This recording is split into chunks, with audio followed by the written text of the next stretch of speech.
Hello, কেমন আছো? জি ভালোই।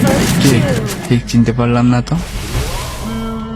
এত সহজে ভুলে গেলে?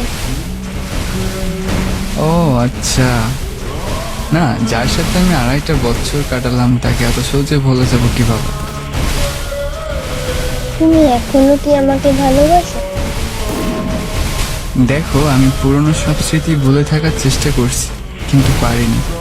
তাই নতুন বছরে নিজেকে নতুন করে সাজিয়ে নেওয়ার চেষ্টা করছি।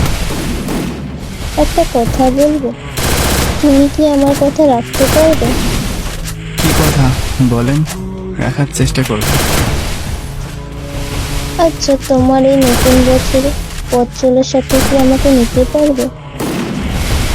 দেখেন, যে কষ্ট আমি একবার পেয়েছি তা দ্বিতীয়বার আর পেতে চাই না।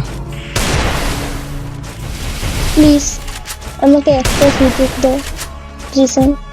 আমি কথা দিচ্ছি, আমি আর কখনো তোমাকে ছেড়ে কোথাও যাব না। তুমি যে ভুল করছো, তুমি নিজেই বলো, এটা কি ক্ষমার যোগ্য নাকি অযোগ্য? দেখো, মানুষ মাত্রই তো ভুল করে। আমি না হয় একটা ভুল করেছি, আমাকে কি একবার মাফ করা যায় না? প্লিজ, একবার মাফ করে দিয়ে দেখো। আমি আর কোনো দিন তোমাকে ছেড়ে কোথাও যাব না। তুমি কোন মুখে এখন আবারও সেই কথা বলছো যে আমরা একসাথে থাকতে পারি? মনে নেই সেদিনের কথা? টাকাওয়ালা ছেলে দেখে তখন তুমি আমাকে মাঝ রাস্তায় ছেড়ে চলে গেছিলে। তোমার সেই টাকাওয়ালা ছেলে কোথায় গেল? কোথায় গেল তোমার সেই ভালোবাসা? প্লিজ, একবার মাফ করে দাও। তোমার ভাইয়ে পড়ি, আমার আর কখনো এমন ভুল হবে না।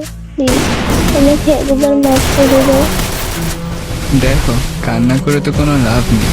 তুমি চলে যাওয়ার পর এই 2 মাস যে আমি কেমন ভাবে কাটিয়েছি শুধু একমাত্র আমি নিজেই জানি।